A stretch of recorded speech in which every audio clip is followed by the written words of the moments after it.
What's up, YouTube? It's your boy Nash here. Welcome back to the channel. Why? I guess my desk decides to be a little wobbly. Anyway, today's weekend news video. I know what you guys are thinking.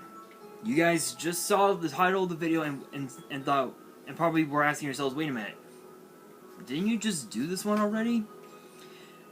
I did say that in that video I was revealing the last batch of cards, but I just found out that this is the true last batch of cards, which are the OCG imports and world premiere cards. So we are going to be talking about all those cards in today's video for Darkwing Blast, which I believe it should be the last ones. Because I know the set will be released sometime in the next couple weeks. I think on the 21st of this month. So hopefully you guys are ready for this video. If you guys are and you guys want to see more Yu-Gi-Oh news videos, which get posted on Tuesdays and sometimes on weekends, excuse me, make sure you guys smash that thumbs up button, subscribe to the channel, turn on the notification bell, excuse me.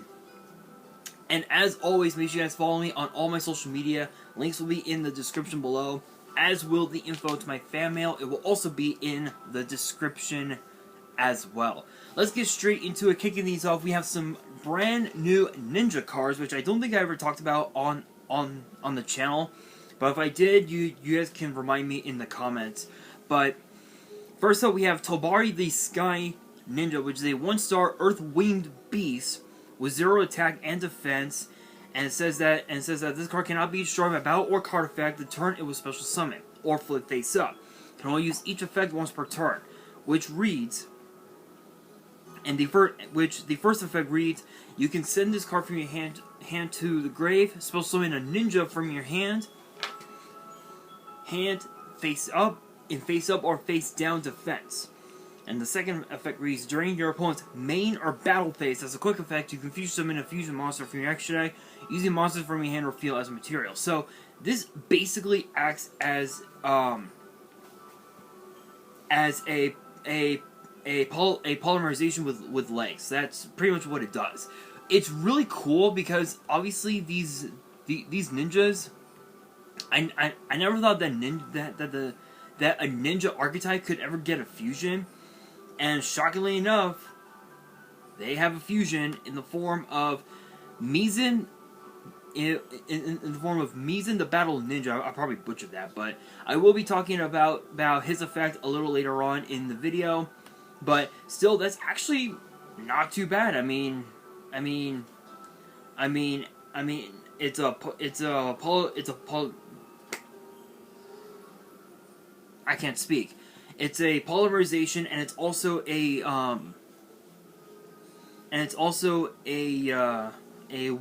what you call it, a hand trap where you can just instantly summon a ninja from your hand onto the board, face up or face down defense, which that's actually not too bad. Not too bad. It gives you board presence. It's not bad. But moving on, next up we have Mitsu the Insect Ninja. Oh, it's a waifu card. Okay. Anyway, it's a 2-star water insect with 200 attack, 2100 defense. I gotta admit, that's a beefy. I gotta say, 2100. That's a beefy ass right there. That's what she said. Anyway,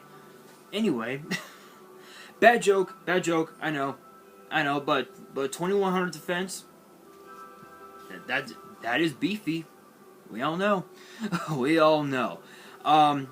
So it has a few effects, and the first one reads: if you control a ninja or a face-down defense position monster, you can special summon this card from your hand. So it basically acts as like a Cyber Dragon, just with that effect alone. Which, again, any card, any monster that has a Cyber Dragon effect or that has a Stratos effect, you know it's gonna be a good card. This one is no different. The second effect reads: when your opponent activates a monster effect, which this one is a quick effect, you can target a face-down defense position monster you control, change it to face-up defense, and if you do, change this card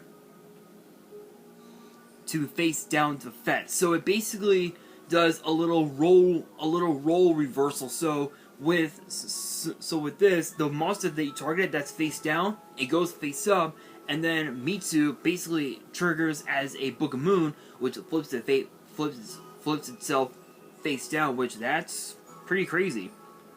That's pretty crazy. Then if the targeted monster was a ninja monster, accept this card, negate that opponent's activated effect. You only use each effect once per turn. So I mean that's not too bad. I mean that's not too bad. Giving it a Book of Moon imperm effect, that's actually pretty nuts. That would instantly be a 3 of, or a 2. It depends on what style you build. If you go for like a control beatdown, hands down, easily a 3 of. But if you go the beatdown strategy and you just want to just OTK your opponent, I would probably maybe say 2, maybe 3. I don't know. But next up we have Baku, the Beast Ninja. That is actually that's some badass artwork right there. 3-star Earth Beast. Apparently they decided to have it as a wind, I guess, but I don't know if it's truly wind or earth. I don't know what the hell. I guess we'll go with winds, because they have it here as wind. Let me try and show it off. You notice right here, it's a wind. Right here it says earth. So I don't know if we should address it as an earth monster or a wind. I don't really know. I guess we'll go with wind. So 3-star Wind Beast with 1500 attack, 600 defense. It has 2 separate effects. The first effect reads, if this card is added to your hand except by drawing it, you can special summon it. Cyber Dragon effect, plain simple. If this card is special summoned or flip face up, you can target a ninja or ninjutsu art card from your grave, or face up spell and trap zone, accept this card, return it to the hand. It's a Cyber Dragon Compulse. Does it get any better than that? I don't think so. I don't think it gets any better than that, but we will see. But next up we have Kagero, the Cannon Ninja. 4-star Fire Warrior, 1600 attack, 2000 defense. Let's see. It has 2 separate effects. The first effect reads, if this card is normal,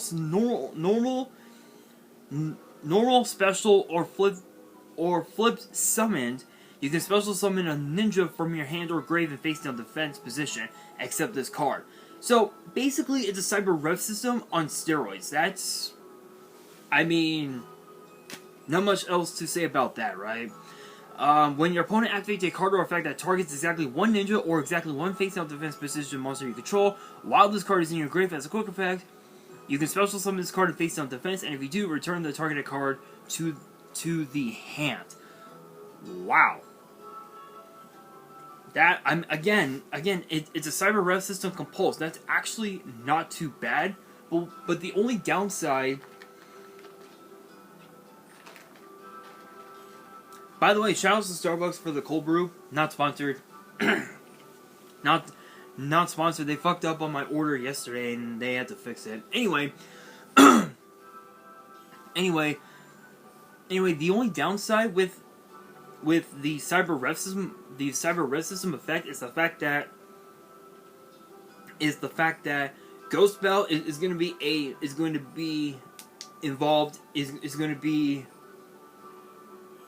to become a factor on both effects, because if you target one, let's say you want to target, I'll say Baku the Beast Ninja that's in your graveyard. You can then activate. You can activate Ghost Bell and then just negate Kagero's effect. And if you trigger its second effect, Ghost Bell becomes a factor again, which it's just pretty nuts. Although you could also use Call by the Grave if you wanted to, which might work out just as better, honestly. But still,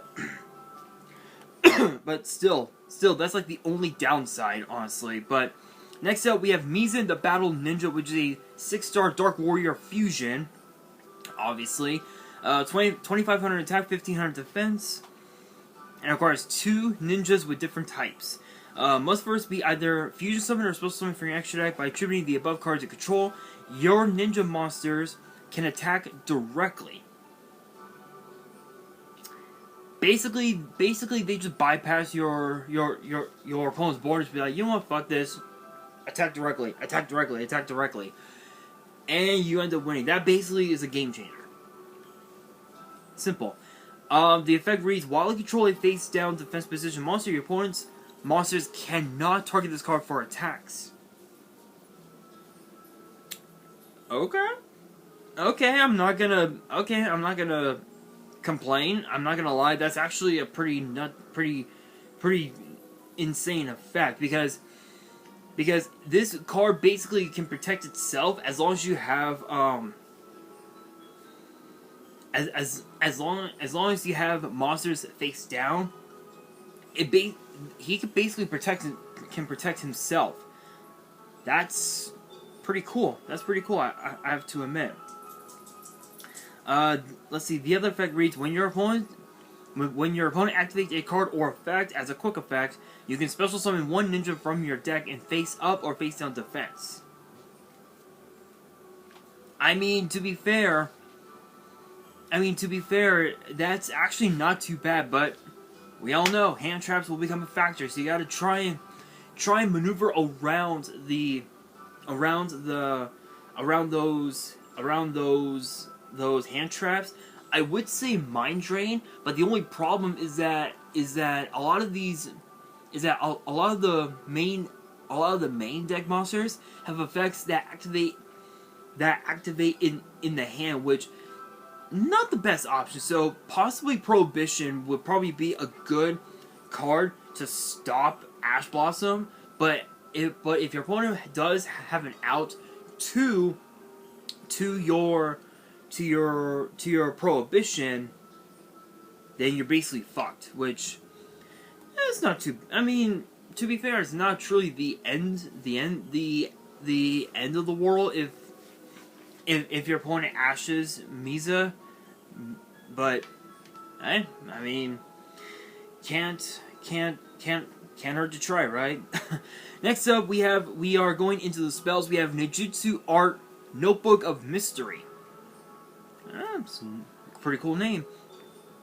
Which is a quick play spell, and it reads: if your opponent controls a card, you can set up to 1 ninja monster and up to 1 Nejutsu Art spell trap, except this card. These cards come from your deck and or grave, but only 1 can come from each.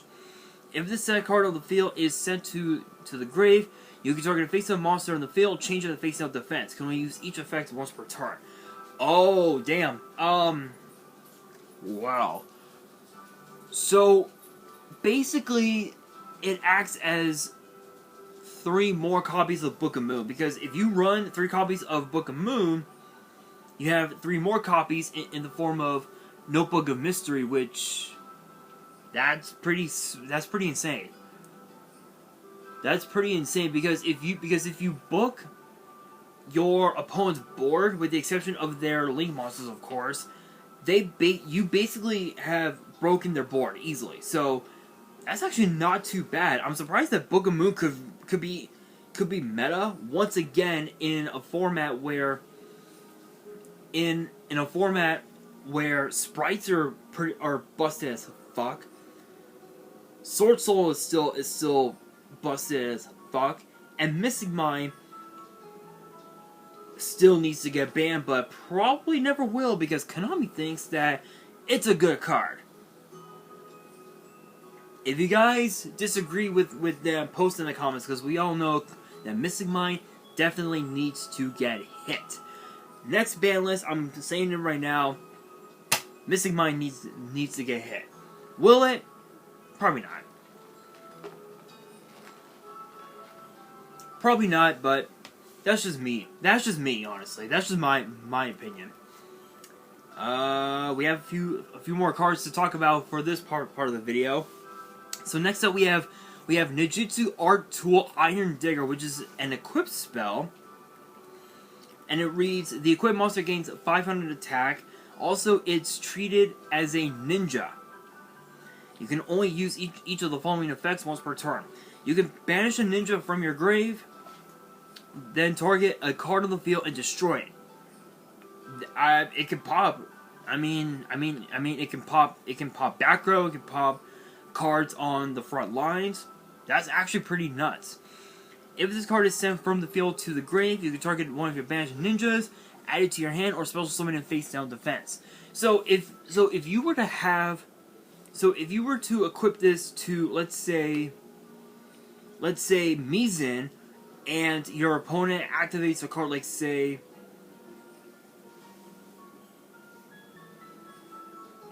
I'll say Harpy's Feather Duster on Iron Digger. You can target any of your ninjas that's in your graveyard, or actually sorry, that one of your banished ninjas, set it face down, and you basically have a protection for Mizan where it can't be destroyed by battle, which that's actually pretty good. I have to admit. Next up we have Ninjutsu Art of Dancing Leaves, which is a continuous trap, and the effect reads, activate this card by targeting a ninja or face down defense position monster in the field, tribute it, and if you do, special summon a ninja from your deck. When this card leaves the field, send that monster to the grave. You can target one Ninjutsu Art continuous spell or trap in your spell and trap zone, return it to the hand. You can only use one effect. You can only use each effect once per turn, and only once that's... Ooh! Okay, so it's a hard once per turn, and it's kind of like a weird version of Call of the Haunted, but instead of summoning from the graveyard, you're tributing one of your ninjas to summon another ninja from your deck. So again, it's a much more weird version of Call of the Haunted, but it basically has an additional effect where it has a compulse effect, which that's actually not too bad. That's actually not too bad at all. And then I believe we have some of the world premiere cards. Including this one, which is Destructive Dharma Karma Cannon. I'm gonna be honest, looking at the artwork, that's pretty nuts. So it's a normal trap, and it reads, change as many monsters on the field as possible to face down defense. Then, if either player controls a face-up monster or monsters, they must send all face-up monsters they control to the grave. Holy shit, that's pretty nuts, because that can easily break boards, but it all depends on what the board state looks like. That's actually not too bad. That's not too bad. And then last up, I believe I talked about this on the channel before. It's known as World Sea Dragon Zealantis. I think I did talk about this card before, but if I didn't, then I will reveal the effect. So it's a Water Sea Serpent Link 4 with 2500 attack, and it requires one or more effect monsters. And it says that you can only control one World Sea Dragon Zealantis. Yeah. You can only control one World Sea Dragon Zealantis. You can only use each of the following effects once per turn. First effect reads, during your main phase, you can banish all monsters on the field. Then special summon as many monsters as possible that were banished by this effect. To their owner's fields. Face up or in face down defense. During the battle phase, as a quick effect, you can destroy cards on the field up to the number of code link monsters on the field. Holy shit. Okay, so this would be perfect with code talkers, but it can also work with the Nightmare package if you were running it, because of the fact that you're able to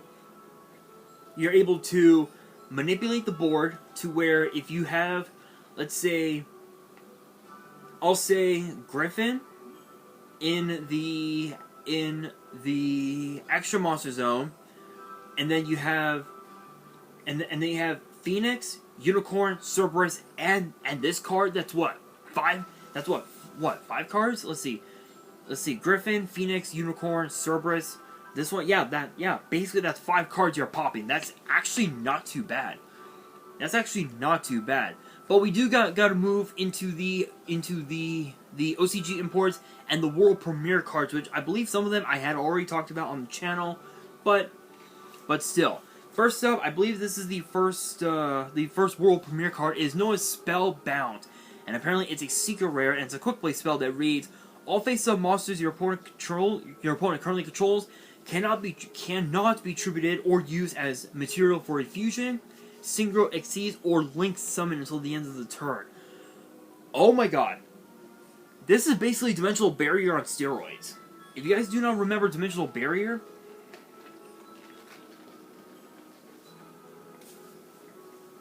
basically Deep Barrier has the same effect, but it's a normal trap. That is insanity. And the funniest part, the big difference between this card and Deep Barrier is that Deep Barrier, you have to activate it during the main phase. This card, you can actually, I believe you can activate it during their standby phase, which is insane. That is insane. Wow. It's just too good. It's just too good. Next up, we have Bear Rock Dragon, which is a 6-star Earth Dino, 2300 attack, 1800 defense, and the effect. And it has 2 separate effects. The first effect reads: if a monster or monsters you control or in your hand is destroyed by battle or card effect, you can special summon this card from your hand. Cyber Dragon effect, not much else to say.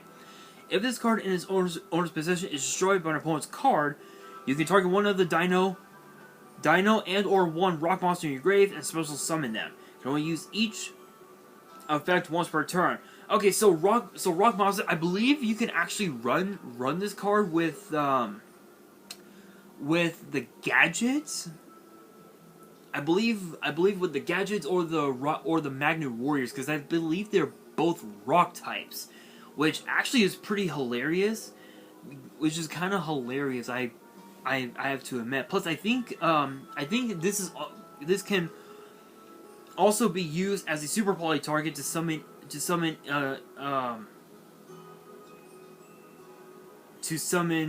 Evil Hero Dark Gaia or Elemental Hero Gaia Giant. Or something like that. That's actually not too bad. Next up, we have SalamanderCatalyzer. And you're probably wondering, wait, Salamander? No, Zalamander. Zalamander. With the Z. SalamanderCatalyzer. That's actually kind of a cool pun. Which is a 4-star Fire Fiend, 1600 attack, 200 defense, and it says you can reveal this card and a fiend monster in your hand, special summon one of them, and discard the other. When a monster is destroyed by battle involving your fiend monster while this card is in your grave, you can add this card to your hand. You can only use each effect once per turn. Oh my god. Discard the other. You're basically going to be summoning this card and discarding Dark World monsters. That's insane. That's actually pretty good, I have to admit. Not much else to say about that. Next up, we have Tilting Entrainment. Sorry. Tilting Entrainment. I don't... How do they come up with these weird-ass puns? How? 8-star Earth Machine Synchro. 2800 attack, 1600 defense. And it requires a tuner... and it's a tuner, non-tuner, generic synchro, and it says if this card is synchro summon, you can special summon a level 4 lower pendulum monster from your hand or face up from your deck. At the end of the damage step, when this card or your pendulum monster battles an opponent's monster, but the opponent's monster was not destroyed by battle, you can destroy that opponent's monster. You can only use each effect once per turn. Oh my god. Okay, what? Pendulums, huh? Okay. It's not bad. Not bad. The only problem, though, the only problem is that there are so many outs to this card. Don't get me wrong. Don't get me wrong. Obviously it's the second effect is a way to break boards, but the only problem is that your opponent could potentially have more outs to it than you may think. So yeah. And then for the rest of the imports, I believe a lot of these I had already talked about. I think I talked about most of the Gotti cards. So we have Zep, Ruby of the Gotti. Yeah. So the entire Gotti archetype I had already talked about, so I don't need to talk about them. But and then of course to the Amazon's cards, I had already talked about the new cards anyway. I had already talked about those. Maybe I did. Yeah, I believe I did. So we have Amazon's Secret Arts, Amazon's Pet Liger King, Amazon's Augusta, Amazon's Spiritualist. Yeah, all these I talked about. War Chief, Silver Sword Master, Golden Whip Master. Yeah. So okay. Yeah. So I had already talked about these. Yoshiro of the Aqua. Yeah. So okay. So I already talked about those on the channel, but that brings me to the question of the day. What deck are you guys gonna play when Darkwing Blast gets released? Let me know down in the comments below, and that will do it for today's video. Hopefully you guys enjoyed. If you did, make sure you guys smash that thumbs up button. If you guys are new to the channel and you guys want more Yu-Gi-Oh news videos, which get posted every Tuesday and sometimes on weekends, make sure you guys subscribe to the channel and turn on the notification bell. And as always, make sure you guys follow me on my social media. Links will be in the description below, as will the info to my fan mail. If you guys want to send any fan mail, the info will be in the description as well. And on that, this is your boy Nash, signing out.